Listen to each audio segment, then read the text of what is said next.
विद्यार्थियों नमस्कार। स्वागत है आप सभी का एक बार फिर आपके अपने YouTube channel geography with Roshan sir में। आप सभी को भाई दूज की हार्दिक शुभकामनाएं। और आपने दीपावली का त्यौहार बड़े शानदार तरीके से हर्ष उल्लास के साथ में मना लिया होगा। अब हम दोबारा से पढ़ाई के अंदर जुड़ते हैं क्योंकि आपकी अर्धवार्षिक परीक्षाएँ भी नज़दीक आ गई हैं और आपको सूचना भी मिल गई होगी कि आपकी अर्धवार्षिक परीक्षाएं नवंबर माह में ही होने वाली हैं। ठीक है, तो उसी तरीके से अपनी तैयारी को जारी रखें। अब त्योहारों का सीज़न अब ख़त्म हो गया है, अब दोबारा से आपको पढ़ाई स्टार्ट कर देनी है। ठीक है, तो हमारा जो अध्याय चल रहा था भू संसाधन एवं कृषि, उसका जो लास्ट जो पार्ट है हमारा, वो आज के इस क्लास की में रहेगा। और अभी तक जो हमने बात कर ली है कृषि से संबंधित या भू संसाधनों से संबंधित, उसी में जो लास्ट जो इसके अंदर जो टॉपिक है वो हमारा भारतीय कृषि की समस्याओं से संबंधित है। और ये जो टॉपिक है भारतीय कृषि की समस्याएं, ये बोर्ड परीक्षा के दृष्टिकोण से बड़ा ही महत्वपूर्ण टॉपिक है क्योंकि 2023 वाला बोर्ड का एग्जाम था, उसके अंदर भी ये प्रश्न पूछा गया था और उससे पहले भी बोर्ड के एग्जाम के अंदर ये प्रश्न पूछा गया है कि भारतीय कृषि की प्रमुख समस्याएं कौन सी हैं, उनके बारे में लिखिए। तो बड़ा प्रश्न भी यहाँ से पूछा जा सकता है और छोटे प्रश्न भी यहाँ से पूछे जा सकते हैं। तो बड़े अच्छे तरीके से आपको इसको समझना है। और इसमें ऐसा कुछ भी नहीं है, रटने वाला कुछ भी नहीं है, क्योंकि हम सभी ग्रामीण पृष्ठभूमि से हैं, सभी किसान परिवारों से हैं। तो ये जो समस्याएं हैं ये किसानों की भी समस्याएं हैं, क्योंकि किसानों की समस्याएं किसकी समस्याएं, कृषि से संबंधित जो समस्याएं हैं वो किसानों की समस्याएं। और हम सभी कृषक परिवारों से आते हैं, तो हमारे सामने इन सब समस्याओं से संबंधित जो बातें हैं वो हमारे सामने हमेशा रहती हैं। लेकिन कैसे आप एग्जाम के अंदर आप कैसे इसको लिखोगे, तो उससे संबंधित जो बातें हैं हम इस क्लास के अंदर करने वाले हैं। ठीक है, तो आइए शुरुआत करते हैं इस क्लास की। तो आप भारतीय कृषि की समस्याएं हम सबसे पहले देख रहे हैं। और सबसे पहली जो समस्या है वो क्या है विद्यार्थियों, अनियमित मानसून पर निर्भरता। आपको पता है कि भारत की जो कृषि है वो पूरे तरीके से मानसून के ऊपर निर्भर है। और अगर मानसून अच्छा होता है तो फसलें भी अच्छी हो जाती हैं, अगर बारिश कम होती है तो फसलें भी क्या हो जाती हैं, हमारी ख़राब हो जाती हैं। तो मानसून का जुआ भी हम कृषि को कहते हैं। क्यों कहते हैं? क्योंकि पूरे तरीके से जो हमारी जो अधिकांश जो भारत का अधिकांश हिस्सा है वहाँ जो कृषि कार्य है वो किस पर निर्भर होता है, बारिश के ऊपर निर्भर होता है। तो यहाँ पर देखो अनियमित मानसून पर निर्भरता का यही मतलब है, मतलब अनियमित है मानसून, कभी बारिश बहुत अच्छी हो जाती है तो कभी बारिश बहुत कम होती है। अगर हम देखें तो भारत में कृषि क्षेत्र का एक तिहाई भाग ही कैसा है, सिंचित है। मतलब कि एक तिहाई भाग के ऊपर ही क्या होती है, सिंचाई सुविधाएं उपलब्ध हैं।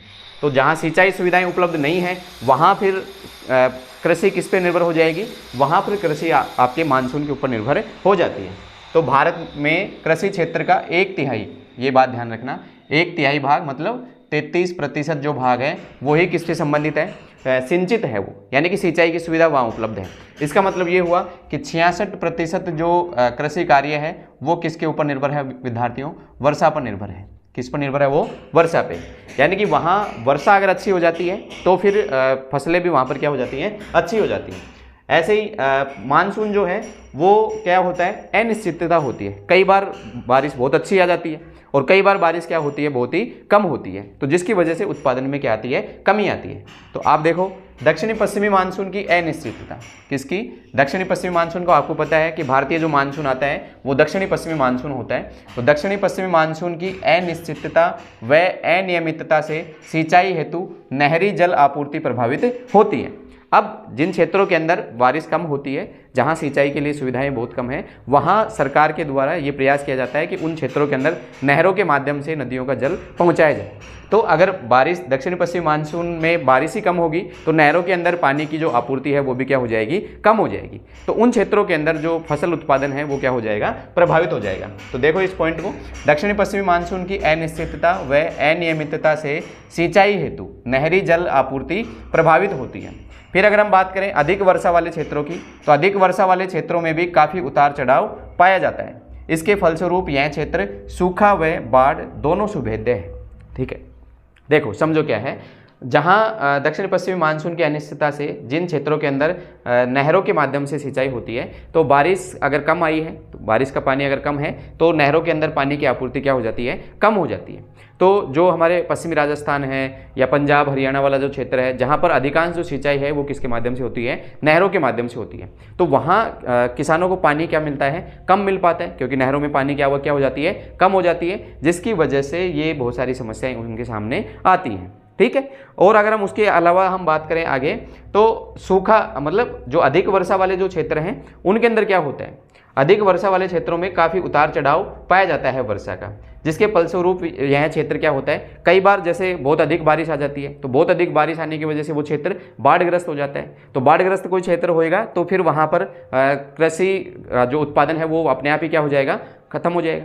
तो बारिश की वजह से फसलें खराब हो जाएंगी। अगर बारिश कम आई तो उस क्षेत्र के अंदर क्या हो जाएगा, सूखा हो जाएगा। तो दोनों ही समस्याएं, जिन क्षेत्रों के अंदर बारिश ज़्यादा आती है तो वहाँ बाढ़ की समस्या, और जिन क्षेत्रों के अंदर बारिश कम होती है वहाँ पर किसकी समस्याएं होती हैं, सूखे से संबंधित समस्याएं होती हैं। इसलिए देखो सूखा तथा बाढ़ दोनों को ही क्या कहा जाता है, सूखा तथा बाढ़ भारतीय कृषि के क्या है, जुड़वा संकट है। इन दोनों को हम क्या कहते हैं, भारतीय कृषि के जुड़वा संकट कहते हैं, सूखा तथा बाढ़। तो सूखा तथा बाढ़ दोनों ही क्या है, भारतीय कृषि के जुड़वा संकट कहलाते हैं। ये बात भी आपको ध्यान रखनी है। ठीक है विद्यार्थियों, तो क्या है भारतीय कृषि के जुड़वा संकट हम किसे कहते हैं। तो आपसे अगर ये छोटा प्रश्न भी पूछा जाए, एक लाइन वाला भी, कि भारतीय कृषि का जुड़वा संकट किसे कहा जाता है, तो सूखा तथा बाढ़ को भारतीय कृषि का क्या कहा जाता है, जुड़वा संकट इनको कहा जाता है। क्योंकि जिन क्षेत्रों के अंदर बारिश की मात्रा कम होती है, जहाँ पर बारिश कम होती है वहाँ अक्सर क्या देखने को मिलता है, हमें सूखा देखने को मिलता है। लेकिन भारत के बहुत से अधिकांश ऐसे भाग भी हैं जहाँ बहुत अधिक मात्रा में बारिश हो जाती है, जिसकी वजह से वहाँ पर क्या आती है, बाढ़ भी आ जाती है, जिसकी वजह से फसलें खराब हो जाती हैं या फसलें नष्ट वहाँ पर हो जाती हैं। तो ये जो पहला जो भारतीय कृषि की जो प्रमुख जो समस्या है वो क्या है, अनियमित मानसून पर निर्भरता। यानी कि कुछ बहुत सारे भाग ऐसे हैं जहाँ पर बहुत कम बारिश होती है और बहुत अधिक भाग ऐसे हैं जहाँ पर बहुत अधिक बारिश होती है। तो ये एक प्रमुख समस्या है। फिर दूसरी जो समस्या की हम बात करें तो वो क्या है, निम्न उत्पादकता। नाम से ही स्पष्ट हो रहा है, निम्न उत्पादकता। अगर हम बात करें अंतर्राष्ट्रीय लेवल की, तो अंतर्राष्ट्रीय स्तर की अपेक्षा भारत में फसलों की उत्पादकता क्या है, कम है। मतलब प्रति हेक्टेयर में अगर विश्व की अन्य देशों की हम बात करें तो प्रति हेक्टेयर उत्पादन वहाँ पर क्या होता है, ज़्यादा होता है, जबकि भारत के अंदर प्रति हेक्टेयर उत्पादन कृषि का क्या होता है, बहुत ही कम होता है। तो अंतर्राष्ट्रीय स्तर की अगर हम तुलना करें भारत के साथ में, तो भारत में फसलों की उत्पादकता क्या है, कम है।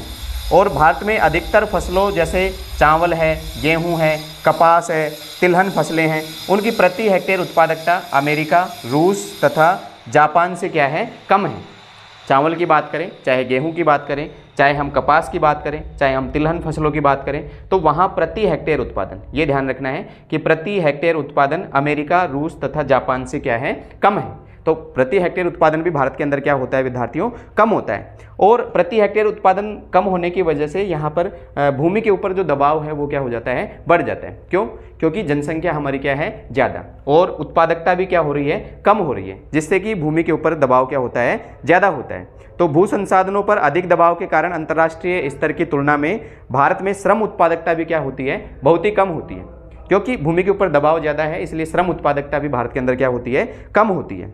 और यहाँ अधिकांश जो विस्तृत जो वर्षा निर्भर क्षेत्र है उसके अंदर मुख्यतः जहाँ पर शुष्क दशाएं पाई जाती हैं, यानी कि वर्षा वहाँ पर कम होती है, तो वहाँ पर अधिकतर मोटे अनाज बोए जाते हैं। मोटे अनाज बोए जाते हैं, तिलहन फसलें बोई जाती हैं, दालों की फसलें बोई जाती हैं। जैसे हम बात करें पश्चिमी राजस्थान की, महाराष्ट्र का जो विदर्भ वाला जो क्षेत्र है उसकी, तो वहाँ अधिकांश ऐसी फसलें बोई जाती हैं जिनको पानी की आवश्यकता क्या होती है, कम होती है। तो उन क्षेत्रों के अंदर ये फसलें बोई जाती हैं, लेकिन इन फसलों का उत्पादन भी उन क्षेत्रों के अंदर क्या पाया जाता है, कम पाया जाता है। तो दूसरी प्रमुख समस्या हमारी क्या है विद्यार्थियों, निम्न उत्पादकता। तो अंतर्राष्ट्रीय स्तर की तुलना में हमारे भारत के अंदर फसलों की उत्पादकता क्या पाई जाती है, कम पाई जाती है। यानी कि प्रति हेक्टेयर उत्पादन अमेरिका, रूस तथा जापान से क्या है, कम है। यहाँ पर प्रति हेक्टेयर उत्पादन क्या होता है, ज़्यादा होता है। किसके मुकाबले, भारत के मुकाबले। क्यों होता है ज़्यादा? क्योंकि यहाँ पर टेक्नोलॉजी हमारे से ज़्यादा विकसित है और यहाँ अच्छी जो प्रौद्योगिकी है वो पाई जाती है, जिसकी वजह से कृषि उत्पादन क्या होता है, ज़्यादा होता है प्रति हेक्टेयर। भारत में ये कम है।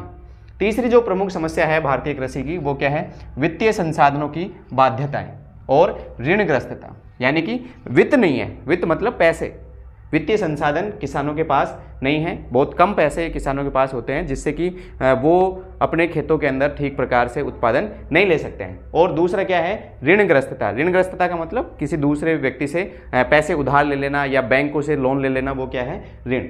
ठीक है। तो आधुनिक कृषि में लागत बहुत अधिक आती है। आधुनिक कृषि जो हम कर रहे हैं उसके अंदर लागत बहुत अधिक आती है। क्यों आती है लागत अधिक?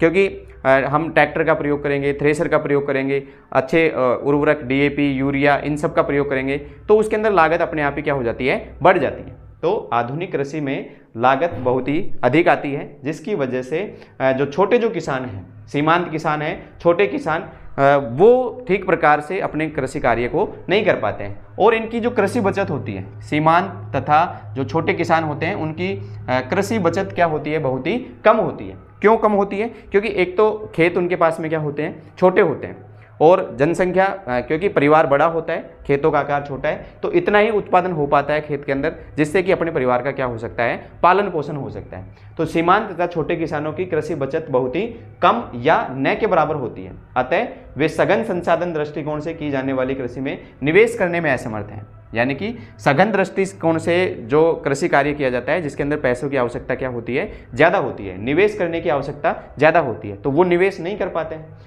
तो ऐसे किसान, छोटे और सीमांत जो किसान हैं, वो कृषि के अंदर ज़्यादा निवेश नहीं कर पाते हैं, क्योंकि उनके पास पूंजी का क्या होता है, अभाव होता है। और इस समस्या से उबरने के लिए वो क्या करते हैं, किसान विविध संस्थाओं, यानी कि सरकार के द्वारा भी किसानों को क्या दिया जाता है, लोन वगैरह दिया जाता है। या तो विविध संस्थाओं से लोन वगैरह लेते हैं वो, या फिर क्या करते हैं, गाँव के अंदर जो महाजन होते हैं, सेठ साहूकार होते हैं, उनसे क्या ले लेते हैं, ऋण ले लेते हैं। किसान जो सरकारी जो संस्थाएं होती हैं, बैंक वगैरह होते हैं, उनसे जो लोन लेते हैं वो तो फिर भी उनको सस्ती ब्याज दर के ऊपर मिल जाता है। लेकिन अगर इन संस्थाओं से उनको ब्याज नहीं मिलता है, ब्याज में पैसा नहीं मिलता है, तो वो किसी महाजन से ऋण उधार लेते हैं, जो अधिक दर के ऊपर, अधिक ब्याज के ऊपर इनको क्या लेना पड़ता है, ऋण लेना पड़ता है। और इसका परिणाम क्या निकलता है, अगर ऋण लेकर के हम कृषि कार्य कर रहे हैं और उस समय मतलब बारिश अच्छी नहीं हुई और हमारी फसल खराब हो गई, तो वो ऋण हमारे से उतरता नहीं है, जिससे जो किसान है वो किस में आ जाता है, कर्ज के जाल में फंसता चला जाता है। तो इन समस्याओं के उबरने के लिए जो किसान है वो विविध सरकारी संस्थाओं से लोन लेता है, ऋण लेता है, या फिर उनको वहाँ से ऋण नहीं मिलता तो वो महाजनों से ऋण लेकर के अपना कृषि कार्य करता है। लेकिन जब मौसम की खराबी की वजह से या बारिश की अनियमितता की वजह से जब फसलें नहीं हो पाती हैं, तो फिर इन कृषकों को ऋणग्रस्तता का सामना इनको करना पड़ता है, जिसकी वजह से बहुत सारे हमारे जो किसान साथी हैं वो विद्यार्थियों क्या कर लेते हैं, आत्महत्या भी कर लेते हैं। क्योंकि हम महाजनों से हम ऋण ले लिए अधिक ब्याज दर के ऊपर, और फसल हमारी खराब हो गई, तो फसल खराब होने के बाद में हम उनको ऋण कैसे चुका पाएंगे, तो फिर अत्यधिक जो दबाव है वो किसान के ऊपर आ जाता है, परिवार के लालन पालन के भी लाले पड़ जाते हैं, जिसकी वजह से किसान मजबूरन क्या करता है, आत्महत्या जैसे कदम भी उठा लेते हैं। जबकि सरकार हर साल प्रयास भी करती है कि बहुत सारे किसानों के लोन वगैरह हैं वो भी क्या कर दिए जाते हैं, माफ़ कर दिए जाते हैं। तो ये भी एक प्रमुख समस्या है भारतीय कृषि की। तो वित्तीय संसाधनों की बाध्यताएं और ऋणग्रस्तता ये भी एक महत्वपूर्ण समस्या है। फिर जो नेक्स्ट जो समस्या है वो क्या है, भूमि सुधारों में कमी। भूमि सुधारों के अंदर भी क्या पाई जाती है, कमी। क्या है भूमि सुधार में, भूमि के असमान वितरण के कारण भारतीय किसान लंबे समय से क्या है, शोषित है। देखो, असमान वितरण का मतलब क्या है, यानी कि एक किसान के पास तो 200 बीघा जमीन और दूसरे किसान के पास में कितनी है, 2 बीघा जमीन, 10 बीघा जमीन, और बहुत सारे किसान ऐसे हैं जिनके पास में क्या नहीं है, जमीन ही नहीं है। तो जमीनों का, भूमि का असमान वितरण भारत के अंदर पाया जाता है। तो किसी के पास में बहुत ज़्यादा जमीन है और किसी के पास में जमीन ही नहीं है। तो असमान वितरण के कारण भारतीय किसान लंबे समय से ही शोषित रहे हैं। लंबे समय शोषित रहे हैं मतलब जब हमारा देश स्वतंत्र नहीं हुआ था, स्वतंत्रता से पहले से ही इस समस्या का सामना भारत के अंदर किया जा रहा है। और अभी भी स्वतंत्रता के बाद में इसमें कोई खास प्रभाव या भूमि सुधार बहुत अच्छे तरीके से नहीं लागू हुए हैं। अंग्रेजी शासन के दौरान 3 भू राजस्व प्रणालियाँ चलती थी, ये ध्यान रखना है आपको। अंग्रेजी जो शासन था, जब 1947 से पहले हम अंग्रेजों के गुलाम थे, तो उस समय जब अंग्रेजी शासन यहाँ पर था तो यहाँ पर 3 भू राजस्व प्रणालियाँ चलती थी, जिनको हम किस नाम से जानते हैं विद्यार्थियों।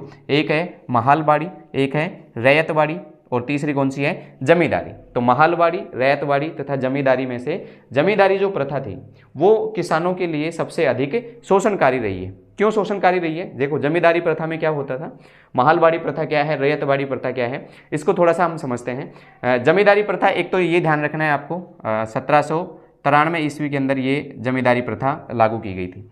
और रैयतवाड़ी जो प्रथा है ये आपकी 1820 ईस्वी में लागू की गई, और महालवाड़ी जो प्रथा है ये 1822 ईस्वी के अंदर इसको लागू किया गया। जमींदारी प्रथा के अंदर क्या होता है कि सरकार के द्वारा ज़मीन जो होती है, गांव की जो ज़मीन होती है, वो एक ज़मींदार को दे दी जाती है। अब उसका जो मालिक होता है वो ज़मींदार होता है, और सरकार जो टैक्स लेने का जो कार्य है वो किससे करती है? इसे ज़मींदार से करती है। और ज़मींदार इसके बदले जो गांव वाले जो होते हैं उनसे मनमानी से क्या वसूल करता है? टैक्स वसूल करता है। तो इसीलिए ज़मींदारी प्रथा को किसानों के लिए सबसे अधिक शोषणकारी कहा गया है। इससे सरकार को तो ये फ़ायदा होता है कि वो निश्चित कर देती है कि भाई 1 साल के अंदर मुझे इतना टैक्स चाहिए, तो जमींदार तो उतना टैक्स दे देता है, लेकिन जमींदार उसके बदले किसानों से बहुत अधिक मात्रा में क्या वसूल करता है? टैक्स वसूल करता है। तो इसलिए जमींदारी प्रथा को किसानों के लिए अधिक शोषणकारी कहा गया है। तो ये जो जमींदारी जो प्रथा है ये अंग्रेजी शासन में कब शुरू की गई थी? 1793 ईस्वी के अंदर इस प्रथा को शुरू किया गया था।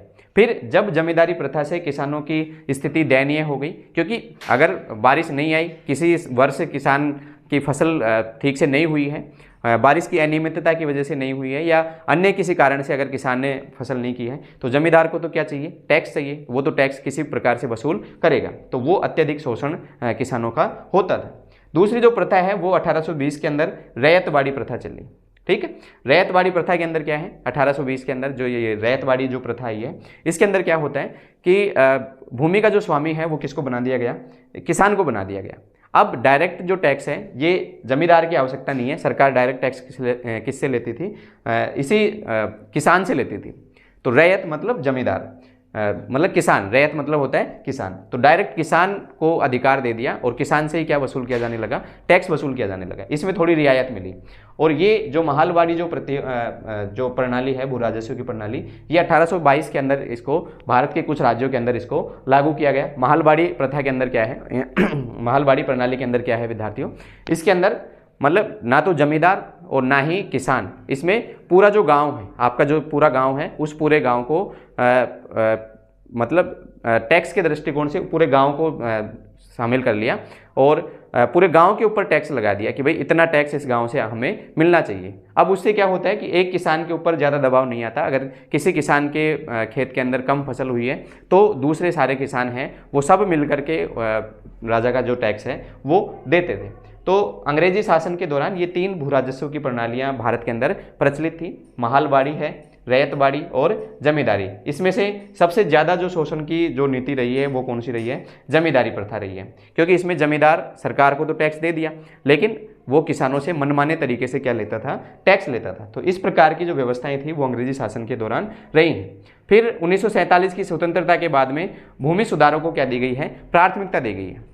1947 के बाद में जैसे हमारा देश आज़ाद हुआ, तो आज़ादी के बाद में भूमि सुधार के प्रयास तो किए गए, लेकिन कमज़ोर राजनीतिक इच्छा शक्ति के कारण इनको लागू नहीं किया जा सका। तो राजनीतिक इच्छा शक्ति कमज़ोर है, जमींदारों का जो प्रतिबंध लगाने वाली जो नीतियां हैं उनका ऊपर जो राजनीतिक इच्छा शक्ति है वो क्या है?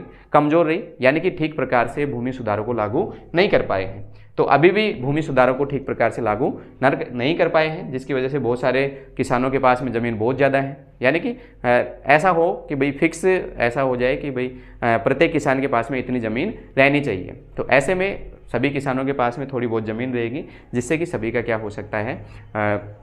जो वित्तीय जो बाधाएं हैं सबके पास में, उन सबका समाधान यहाँ पर हो सकता है। ठीक है, तो ये भूमि सुधारों में जो कमी है ये भी भारत के अंदर देखने को मिलती है। तो अभी हमने डिस्कस किया है इस स्लाइड के अंदर 4 जो प्रमुख समस्याएं हैं भारतीय कृषि की। पहला क्या है? अनियमित मानसून पर निर्भरता। दूसरा क्या है? निम्न उत्पादकता। तीसरा क्या है? वित्तीय संसाधनों की बाध्यता और ऋणग्रस्तता। और चौथा कौन सा है विद्यार्थियों? भूमि सुधारों में कमी। और इन्हीं भूमि सुधारों में हमने देखा कि अंग्रेजी शासन के दौरान 3 भू राजस्व प्रणालियाँ, महालवाड़ी, रैयतवाड़ी तथा जमींदारी, 3 प्रणालियाँ प्रचलित थी, जिनमें से जमींदारी प्रथा किसानों के लिए सबसे अधिक शोषणकारी रही है। ठीक है, आप एक बार इसका स्क्रीनशॉट ले लेना ताकि आप नोट्स में इसको लिख सकें। उसके बाद में बात करते हैं हम आगे जो समस्याएं हैं। चलिए विद्यार्थियों, अब हम आगे देखते हैं जो नेक्स्ट जो समस्या है भारतीय कृषि की, उसको देखते हैं हम। अभी तक 4 समस्याओं के बारे में हमने बात कर ली है। नेक्स्ट समस्या क्या है? छोटे खेत तथा विखंडित जोत। देखो, खेतों का आकार भारत के अंदर क्या पाया जाता है? छोटा पाया जाता है। और जैसे जैसे वंशानुगत जैसे जैसे परिवार आगे बढ़ते जाते हैं, वैसे वैसे खेतों का आकार और भी छोटा होता जाता है। देखो, तो भारत में सीमांत तथा छोटे किसानों की संख्या क्या है? अधिक है। यानी कि ऐसे किसान जिनके पास ज़मीनें कम हैं, उनकी संख्या क्या है? भारत में ज़्यादा है। 60% से भी अधिक किसान कितने 60% से भी अधिक किसानों के पास 1 हेक्टेयर से कम भूजोत है, यानी कि 1 हेक्टेयर से भी कम भूमि है। 1 हेक्टेयर का मतलब है 4 बीघा के आसपास, यानी कि 4 बीघा से भी कम जिनके पास में खेत हैं उन किसानों की संख्या कितनी है विद्यार्थियों? 60% से अधिक 60% जो किसान हैं उनके पास में 4 बीघा खेत के आसपास है, ठीक है। और 40% जो किसान हैं, 40% किसानों के जोत का आकार तो 0.5 हेक्टेयर से भी कम है। इसका मतलब क्या हुआ कि 40% किसान तो ऐसे हैं जिनके पास में कितनी भूजोत है, यानी कितनी भूमि है उनके पास में 2 बीघा से भी कम है। 0.5 हेक्टेयर का मतलब क्या है कि 2 बीघा से भी कम उनके पास में भूमि है। तो अधिकांश जो किसान हैं भारत के वो सीमांत और छोटे किसान हैं, उनकी संख्या क्या है भारत के अंदर ज़्यादा है। तो 60% किसानों के पास में तो 4 बीघा यानी कि 1 हेक्टेयर के आसपास ज़मीन है, और 40% जो किसान हैं उनके पास में 0.5 हेक्टेयर से भी कम भूमि है, यानी कि 2 बीघा से भी कम भूमि है। इसका मतलब ये हुआ कि भारत में छोटे किसानों की, सीमांत किसानों की संख्या क्या है? ज़्यादा है। और इनमें भी जो किसान हैं उनकी जो भूमि है वो अलग अलग क्षेत्रों के अंदर फैली हुई है, यानी कि जैसे मान लो किसी किसान की एक खेत यहाँ पर है और दूसरा खेत यहाँ दूसरे स्थान के ऊपर है, तीसरा खेत यहाँ है, चौथा खेत यहाँ है। जैसे मान लो ये 2 बीघा का खेत है, ये 1 बीघा का खेत है, ये 1 बीघा 1 बीघा। ऐसे में खेतों का जो भूजोत है ये विखंडित है, विखंडित जोत है, मतलब एक जगह पे इकट्ठी नहीं है, ये क्या है? अलग अलग क्षेत्रों के अंदर है। ऐसे में किसान को यहाँ बहुत सारी दिक्कतों का सामना करना पड़ता है। अगर इन खेतों के अंदर कोई फसल उत्पादन करेगा तो वो एक साथ इन सभी में सुरक्षा नहीं कर सकता। अगर ये सारे के सारे एक जगह पर होते, यानी कि इनकी चकबंदी अगर हो जाती, चकबंदी मतलब ये सारी की सारी भूमि एक जगह पर इकट्ठी हो जाती, तो वो ठीक तरीके से उसका प्रबंधन कर सकता था, ठीक तरीके से उसमें कृषि कार्य कर सकता था। तो ऐसे विखंडित जोत भारत के अंदर बहुत ज़्यादा पाई जाती है। तो कुछ राज्यों में एक बार भी चकबंदी नहीं हुई है। कुछ राज्य ऐसे हैं भारत के जहाँ पर चकबंदी हुई है। तो कुछ राज्यों के अंदर चकबंदी जरूर हुई है, लेकिन वहाँ पर भी जैसे जैसे पॉपुलेशन आगे बढ़ रही है, यानी कि एक पीढ़ी से दूसरी पीढ़ी में भूमि का हस्तांतरण होता है, तो इन जोतों का आकार वापस से क्या हो जाता है? विखंडित हो जाता है। तो कुछ राज्यों में तो चकबंदी हुई है, लेकिन बहुत सारे राज्य अभी भी भारत के ऐसे हैं जहां एक बार भी चकबंदी नहीं हुई।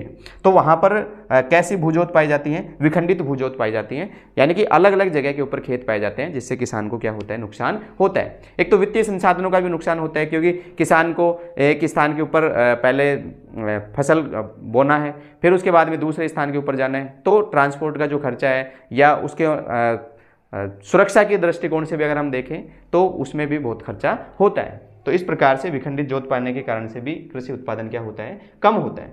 ठीक है, तो कुछ राज्यों में एक बार भी चकबंदी नहीं हुई है, और जिन राज्यों में चकबंदी एक बार हो गई है तो समय के साथ में चकबंदी जो जैसे जैसे पीढ़ी आगे बढ़ती जाती है तो खेतों का आकार और बढ़ता, यानी कि दादा की ज़मीन पापा में बट गई, पापा की ज़मीन फिर बेटों में बट गई, तो वापस से जिन क्षेत्रों के अंदर चकबंदी हो चुकी थी वहाँ पर भी अब दोबारा से चकबंदी करने की आवश्यकता है। तो पूरे गाँव को एक साथ शामिल करके, और जैसे मान लो कि ये अलग अलग खेत हैं सारे के सारे, तो इन सारे को एक जगह पर ही खेत दे दिया जाए तो उसको हम क्या कहते हैं? चकबंदी कहते हैं। अगर ये सारे खेत एक जगह पर होते किसान के, तो वो आराम से इसके अंदर अपना कृषि कार्य जो है वो ठीक प्रकार से कर पाता।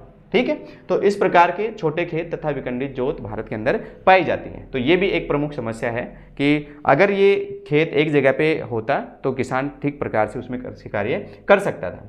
फिर नेक्स्ट क्या है? वाणिज्यीकरण का अभाव, यानी कि हमारे जो छोटे जो किसान हैं उनके पास में इतनी ज़मीन है कि उस ज़मीन का जो उत्पादन हो रहा है वो उससे अपने परिवार का पालन पोषण ही कर सकते हैं। उनमें इतना अधिक उत्पादन नहीं होता जिससे कि उसको बेच करके वो मुनाफा कमा सकते हैं। इतना ही उत्पादन होता है ताकि वो अपने परिवार का पालन पोषण कर सकें। तो वाणिज्यीकरण का अभाव पाया जाता है भारत के अंदर। अधिकतर किसान अपनी ज़रूरत या स्वयं उपभोग हेतु फसलें उगाते हैं, यानी कि खुद की ज़रूरतों को पूरा करने के लिए क्या उगाते हैं विद्यार्थियों? फसलें उगाते हैं। तो वाणिज्यीकरण का क्या पाया जाता है? भारत के अंदर अभाव पाया जाता है। अधिकतर उपांत और छोटे किसान, यानी कि सीमांत तथा छोटे किसान खाद्यान्नों की कृषि करते हैं जो उनकी पारिवारिक ज़रूरतों को क्या करती है? पूरा करती है। यानी कि वाणिज्यिक फसलों का उत्पादन कम करते हैं। कैसी फसलें उपजाते हैं? ये खाद्यान्न फसलों का उत्पादन करते हैं ताकि उनकी परिवार की जो ज़रूरतें हैं उनको क्या किया जा सके? पूरा किया जा सके। तो भारत के अंदर एक ये भी समस्या है कि भारतीय कृषि में वाणिज्यीकरण का क्या पाया जाता है? अभाव पाया जाता है।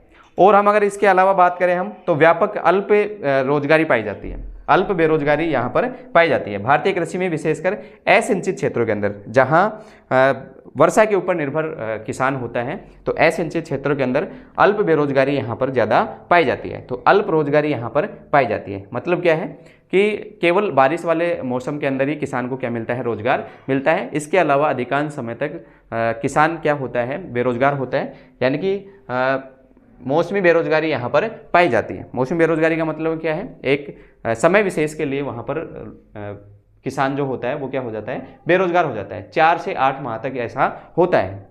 तो जब बारिश का सीजन आता है तब उसको काम मिलता है, और उसमें भी एक बार, जैसे मान लो कि बारिश के मौसम में अगर बाजरा की फसल बो दी, तो बाजरे की फसल बोने के समय तो उसका रोजगार मिल गया, लेकिन क्योंकि हर दिन खेत के अंदर काम नहीं होता, तो उसमें भी उसको बेरोजगारी का सामना उसको करना पड़ता है। तो इन क्षेत्रों के अंदर मौसमी बेरोजगारी पाई जाती है, जो कितनी होती है भाई, 6 से 8 माह तक रहती है। ठीक है, तो ऐसे क्षेत्रों के अंदर व्यापक अल्प बेरोजगारी यहाँ पर पाई जाती है। अतः कृषि में कार्यरत लोगों को वर्ष भर कार्य करने के अवसर नहीं मिलते हैं। तो वर्ष भर कार्य कर ही नहीं सकते हैं। क्यों नहीं कर सकते हैं? क्योंकि खेत के अंदर रोज तो काम होता नहीं है। जब फसल बोई जाती है तब काम होता है ज़्यादा, या फिर बीच बीच में जो सिंचाई करने के लिए पानी की आवश्यकता होती है उस समय कार्य होता है, और फिर फसल पक जाती है तब कार्य होता है। तो बीच का जो समय होता है उस समय जो किसान होता है वो रोजगार उसको नहीं मिलता है, तो वो क्या हो जाता है, बेरोजगार हो जाता है। तो इन क्षेत्रों के अंदर क्या पाई जाती है, मौसमी बेरोजगारी पाई जाती है। ठीक है, तो ये क्या है, हमारा 7वां जो कारक है, व्यापक अल्प बेरोजगारी इन क्षेत्रों के अंदर पाई जाती है, जिसको मौसमी बेरोजगारी भी हम कहते हैं। ठीक है, फिर कृषि योग्य भूमि का क्या हो रहा है, निम्नीकरण हो रहा है। कृषि योग्य जो भूमि है उस भूमि का भी क्या हो रहा है, निम्नीकरण हो रहा है, और उसके लिए बहुत सारे कारक जिम्मेदार हैं।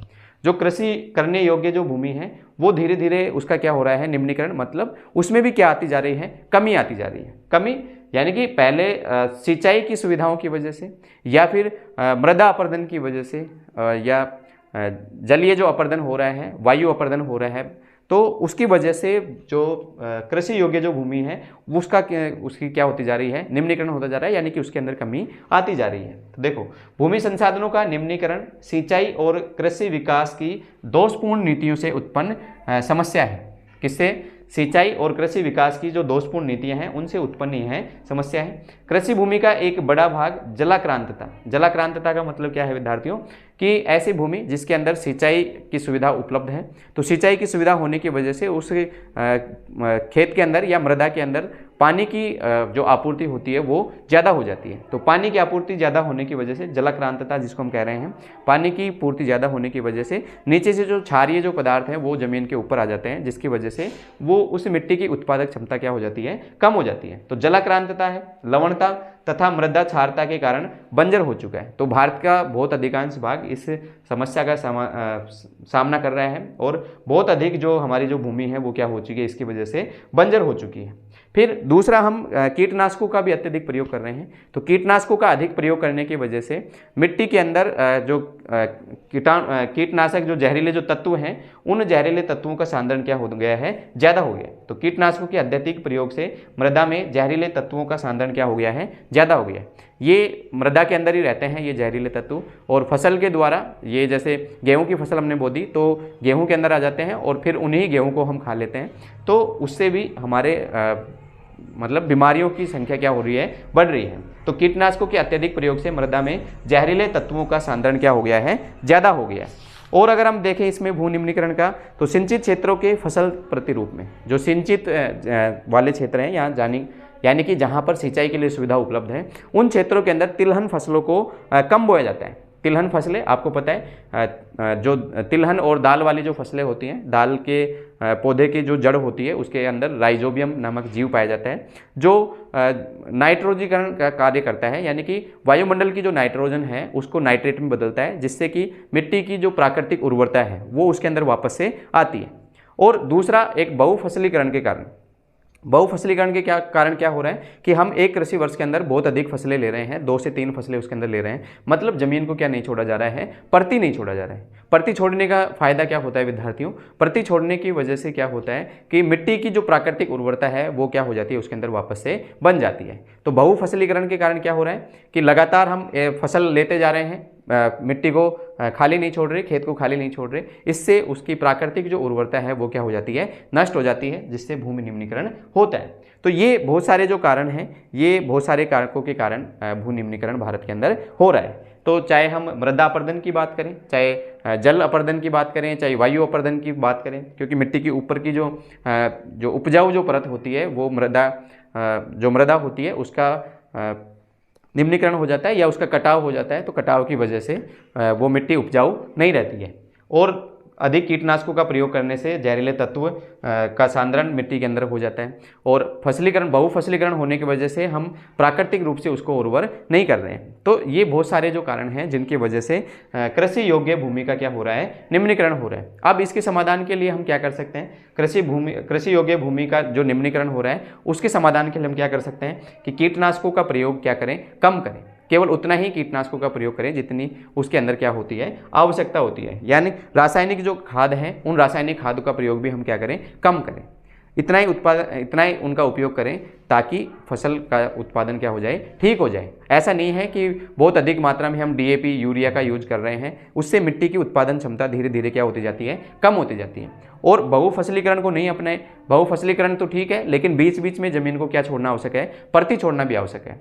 और सिंचाई वाले क्षेत्रों के अंदर, क्योंकि जो आपकी दलहन जो फसलें होती हैं, तिलहन जो फसलें होती हैं, उनका उत्पादन कम किया जाता है। और जहाँ दलहन फसलें बोई जाती हैं वो मिट्टी की जो प्राकृतिक उर्वरता है, नेचुरल तरीके से मिट्टी को उर्वर बनाते हैं, उनको फसलों को बोया जाना बहुत ज़्यादा ज़रूरी है। और परती जो भूमि है, परती भूमि छोड़ना भी क्या है, ज़रूरी है। तो ये बहुत सारे जो कारण हैं, ये बहुत सारे समाधान भी हैं, वो कृषि योग्य भूमि के लिए हम कर सकते हैं, ये जिससे कि निम्नीकरण उनका नहीं हो और कृषि भूमि के अंदर जो उत्पादन है वो क्या हो जाए, बढ़ जाए। तो ये प्रमुख जो समस्याएं थी, ये प्रमुख भारत की जो कृषि की जो समस्याएं हैं, ये कृषि की नहीं, ये किसानों की भी समस्याएं हैं। इन सब समस्याओं का सामना हमारे किसान साथियों को करना पड़ता है। ठीक है, तो ये थी हमारी बात किससे संबंधित, कृषि से संबंधित। अगर आपको क्लास पसंद आई है तो आप वीडियो को लाइक कीजिए, चैनल को सब्सक्राइब कीजिए और बेल आइकन को दबा लीजिए ताकि आने वाली क्लासों के नोटिफिकेशन आपको मिलते रहें। ठीक है विद्यार्थियों,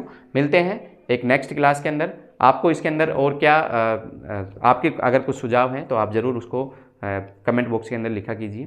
ठीक है, तो मिलते हैं नेक्स्ट क्लास में। ये जो चैप्टर है हमारा कंप्लीट होता है। अब जो नेक्स्ट जो चैप्टर है उसके बारे में हम आगे वाली क्लास के अंदर बात करेंगे। ठीक है, थैंक यू।